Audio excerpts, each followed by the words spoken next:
को विचलित कर देते। वह स्त्री स्वयं मेरी शरण में आई। यदि मैंने इसकी कामना पूर्ण नहीं की तो ये आर्य धर्म की अवहेलना होगी। क्या सोच रहे महात्मा? क्या मैं मान लूं कि आप मेरी कामना पूर्ण नहीं कर सकते? क्या मैं यहाँ से निराश लौट जाऊं? कहिए ऋषिवर, क्या मैं आपके आश्रम से निराश लौट जाऊं? ठीक है, मैं यहाँ से निराश लौट जाती हूँ। ठहरो, तुम्हारी कामना अवश्य पूर्ण है, क्योंकि तुम्हारी कामना पवित्र है। मैं तुम्हारी कामना अवश्य पूर्ण। मैं कल ही तुमसे गंधर्व विवाह कर तुम्हारी कामना पूर्ण करूं।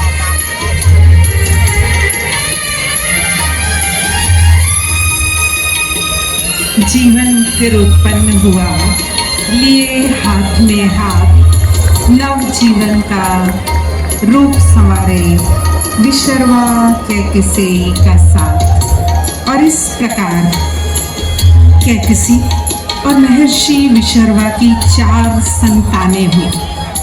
दशानन, कुंभकर्ण, विभीषण और मीनाक्षी अर्थात शूर्पणखा।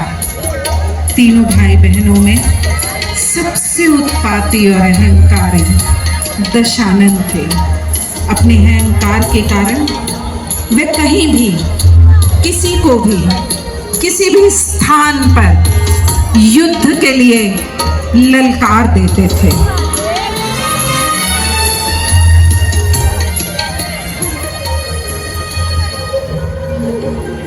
जहाँ एक और कैकसी अपने पिता के समान असुरों को धरा कर राजा बनाने हेतु आतुर है,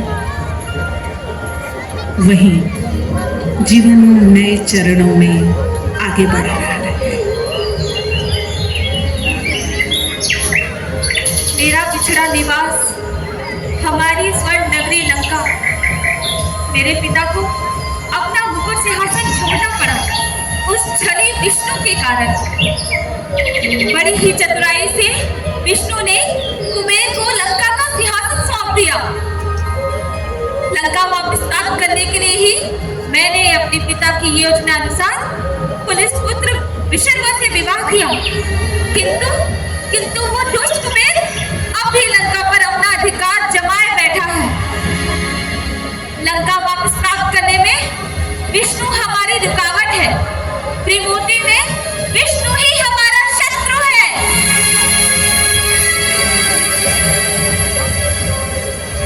वही जहाँ पर रख लिया, वही सैडी वाले पर रख लिया हाथ में। माँ, हमारे दशानन तो कार्तवीर्य अर्जुन के कारावास में बंदी बनाकर डाल दिया गया है।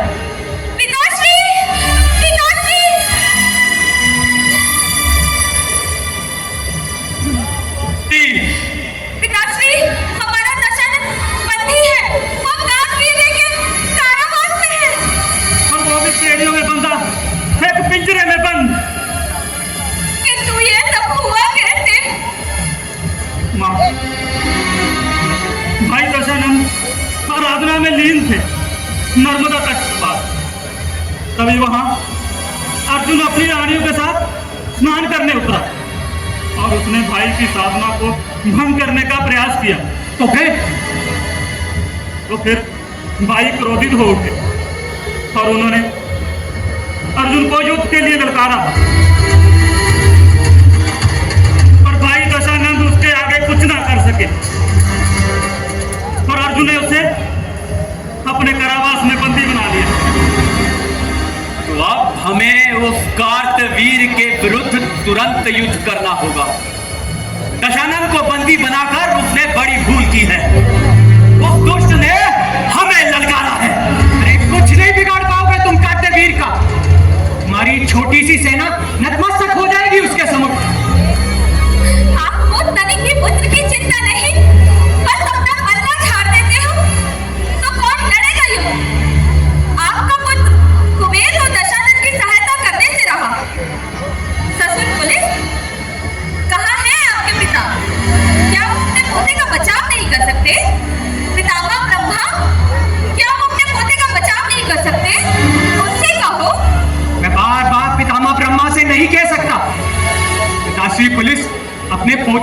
समस्याओं को सुलझाते सुलझाते त्रास हो गए हैं। तो फिर मेरे पिता से निर्बल शक्तिहीन जैसी बातें क्यों कर रहे हो? कैसी क्या कहूं मैं पिताश्री से कि दशानन ने एक और दुविधा मोल ले ली है। अर्जुन को युद्ध में हराना असंभव है और उसी युद्ध से युद्ध में भिड़ चला। पिताश्री सही कहते थे, दशानन की इच्छाएं बढ़ती जा रही। अरे बिगाड़ जो रखा है तुम्हारे पिता, संभाली नहीं उसे। बस, आप और आपके पिता मेरी कुल की ही बुराई करते रहते हैं। मेरे पिता और मेरे भाइयों का ही दोष पड़ते हैं। उनका पोता बंदी बन बैठा है, क्या अब भी उपदेश देंगे? विभीषण को कोई क्यों नहीं कहता? यदि प्रिय पुत्र विभीषण होता तो पूरे ब्रह्मांड में हाहाकार मच जाता। हर जन दशानन की बुराई। ध्यान से सुन लो, मैं दशानन को स्वस्थ देखना चाहती हूँ। जब तक दशानन मेरे सम्मुख नहीं आ जाता, जब तक दशानन मेरे सामने नहीं आ जाता, तब तक मैं अन्न जल ग्रहण नहीं करूंगी।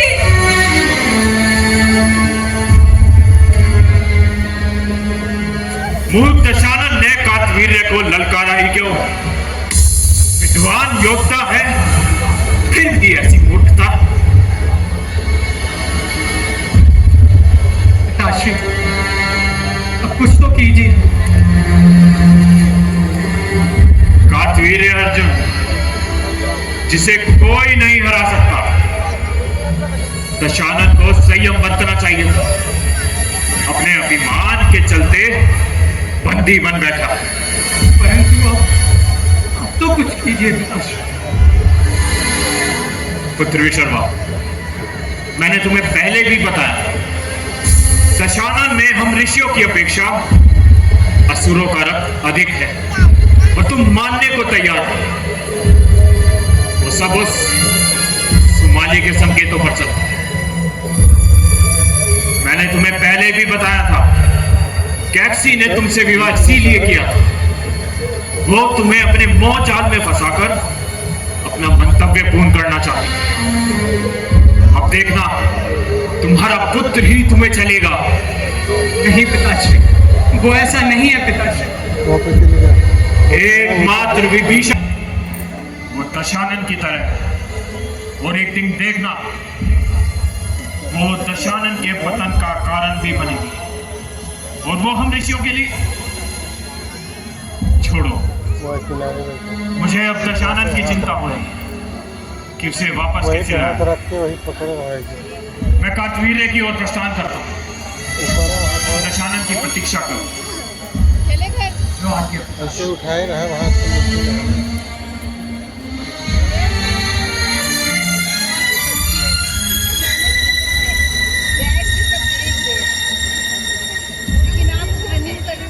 और इस प्रकार दोनों को करेंगे। काट के दोबारा लाइट करेंगे।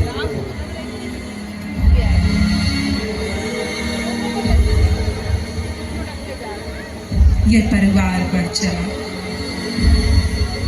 दशानन को लेने के लिए।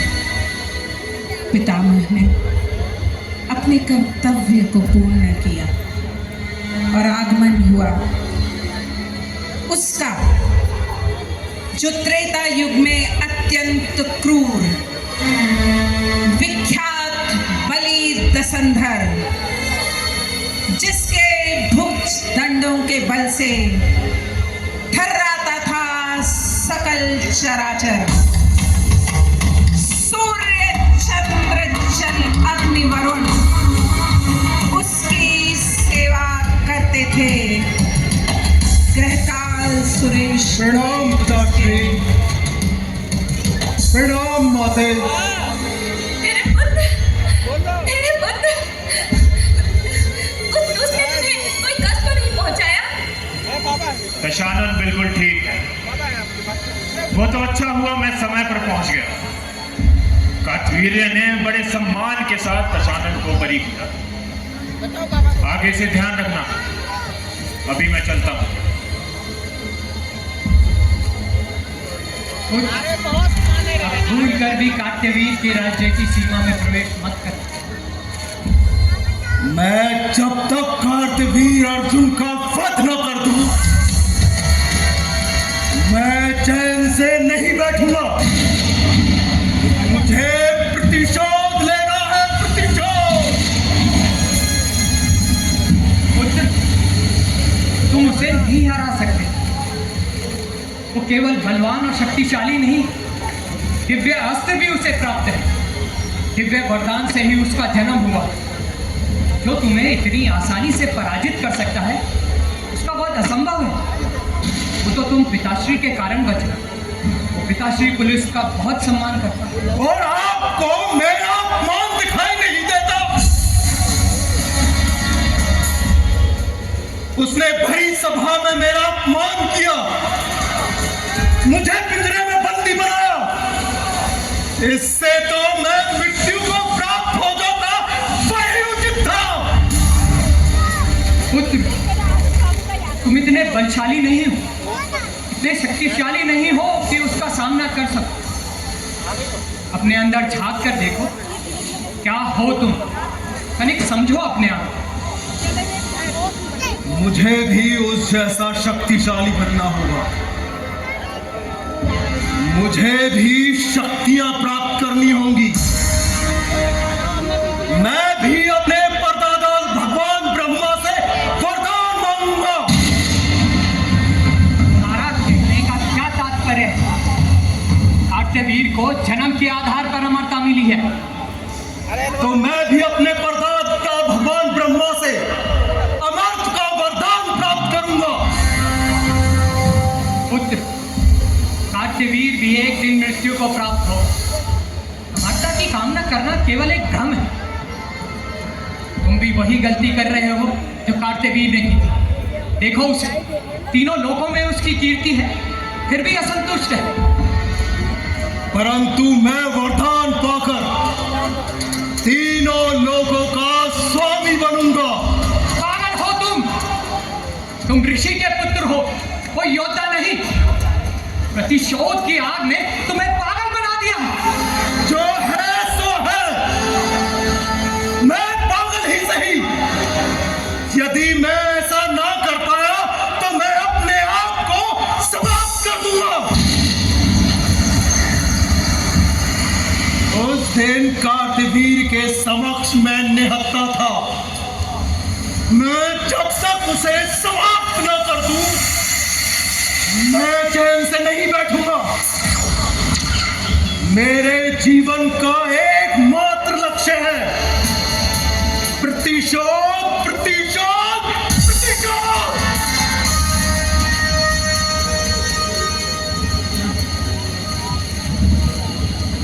पिताश्री, मुझे आज्ञा दीजिए। मैं कठोर तप के लिए प्रस्थान करूंगा। मैं भी आपके साथ चलूंगा तपस्या के लिए। मैं भी ब्रह्मा जी का आशीर्वाद प्राप्त करूंगा।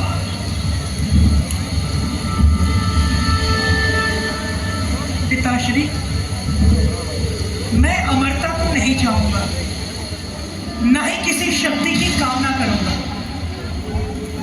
मैं पितामह से ज्ञान और ज्ञान में सर्वश्रेष्ठ की खोज में भाई दशानन के साथ जाऊंगा। मुझे ना ही कोई अस्त्र चाहिए, न शस्त्र, ना ही कोई निर्मम वर। पिताश्री, मुझे आज्ञा दीजिए। जी पिताश्री। माते, अब मुझे आज्ञा दीजिए। विजय श्री प्राप्त कर घर लो। जाओ पुत्र, तुमने जो संकल्प लिया है उसे पूर्ण करके लौट।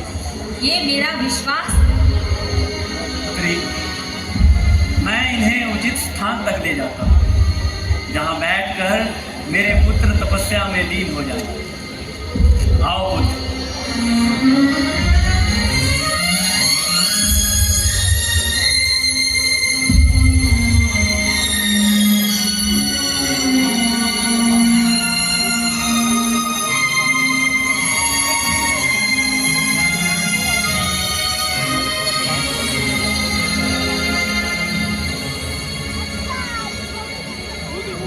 अरे तीनों के सुमाली के साथ जाते ही कुछ ऐसा हुआ जो हम सबके मन में प्रश्न उत्पन्न करेगा, और कुबेर का आगमन शायद इस प्रश्न का उत्तर ढूंढ पाएगा।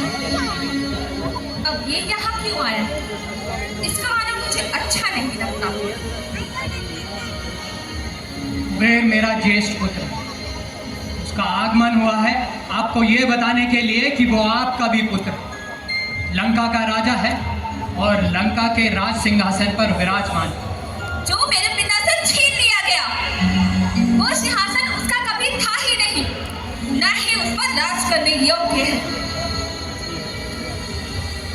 चरण स्पर्श पिताश्री, चरण स्पर्श माताश्री। आओ, बहुत दिनों बाद तुम्हारा मुख देखा। मेरे तीनों भाई कहीं दिख नहीं रहे, कहाँ है वो? वो पितामह ब्रह्मा से आशीर्वाद प्राप्त कर तब करने बाहर की ओर निकले। किस उद्देश्य से?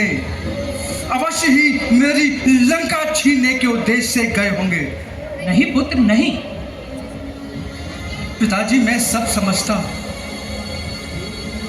दशानन की दृष्टि बचपन से मेरे सिंहासन पर अटकी हुई है। मैं सब समझता हूं पिताश्री। दशानन तुम्हें कोई आघात नहीं पहुंचाएगा, वो तुम्हारा भाई है। पर सौतेला भाई है वो मेरा। पिताजी आप बहुत भोले हैं या अज्ञानतावश कुछ समझना नहीं चाहते। पुत्र, उसने तप करने का निश्चय कार्तवीर से प्रतिशोध लेने के लिए किया। कार्तवीर अर्जुन, पिताश्री वो पितामह से दिव्य शक्ति प्राप्त कर जब वापस आएगा तो उसका लक्ष्य कुबेर होगा। कुबेर मैं। पिताजी सुमाली जी और दशानन बचपन से ही उन्हें ऐसी शिक्षा दी है उनकी माता ने। और सुमाली जी ने तो कभी इस तथ्य को स्वीकार ही नहीं किया कि वो कभी पराजय भी हुए थे, और वही है जो इस स्थिति को परिणाम दे रहे हैं। लंका, स्वर्ण नगरी लंका। तुम्हें भव्यता का भ्रम हो गया।